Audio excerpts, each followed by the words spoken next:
Hi guys, I'm Andrew Morgans with Marknology. I'm going to be talking to you guys in this first video about how to know if you have a good product for Amazon. Since we've been doing this, probably about 6 years, we've worked with all types of clients. One thing I know is that it's super important to keep our clients' expectations in mind. What I mean by that is letting them know ahead of time when we're digging into getting launched and what those fees are going to look like and where to set our prices, what we're really looking for as early on as possible in a few of these high-level categories to know if we have a product that will do well in the space. Before we launch them, we take them through these things, we break it down, and we get more comfortable with our product before we launch it.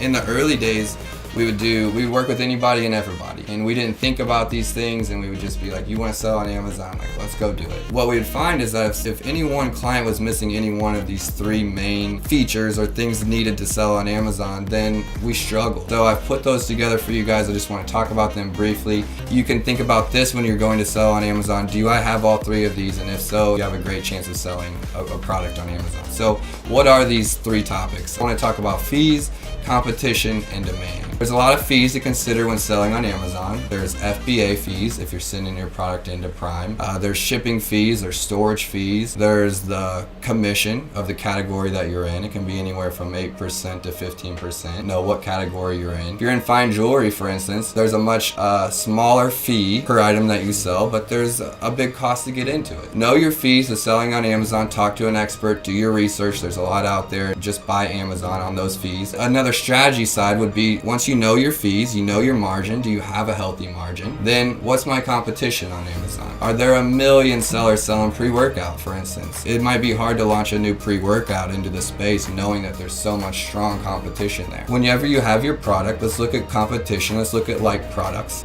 Decide based off of that, is there room for us to fit somewhere in this? What does it mean to look at your competition? We've launched a client, a Marknology client that sells suspenders, high-end men's suspenders, sometimes $80, $90 a pair. And looking at competition on Amazon, we saw a lot of cheaper options. Okay, I don't even know if we can sell this product here. And I said, listen, I think that there's a lot of good possibility for us to sell here, because whenever I go to do my research, my keyword research, my competition research, I see that there are a lot of people looking for tuxedo suspenders, formal suspenders, high-end suspenders.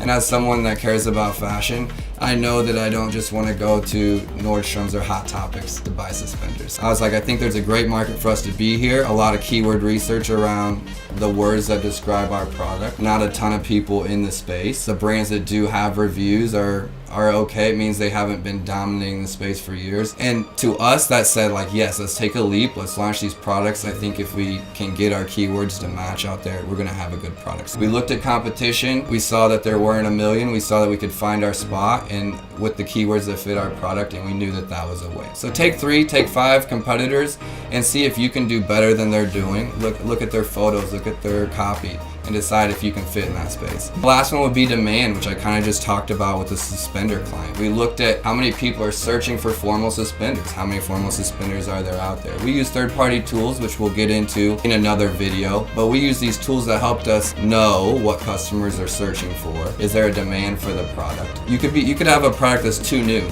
People aren't looking for it.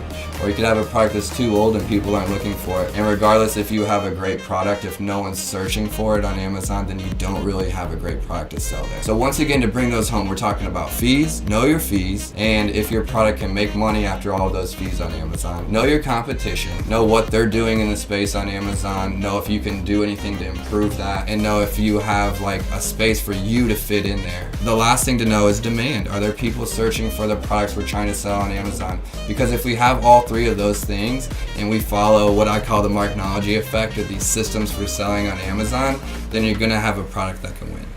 Hey guys, thanks for watching our video. If you want to learn more about how to launch brands on Amazon, please visit our website at marknology.com.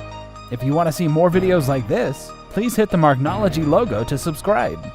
Don't forget to follow us on our social media accounts, all linked below.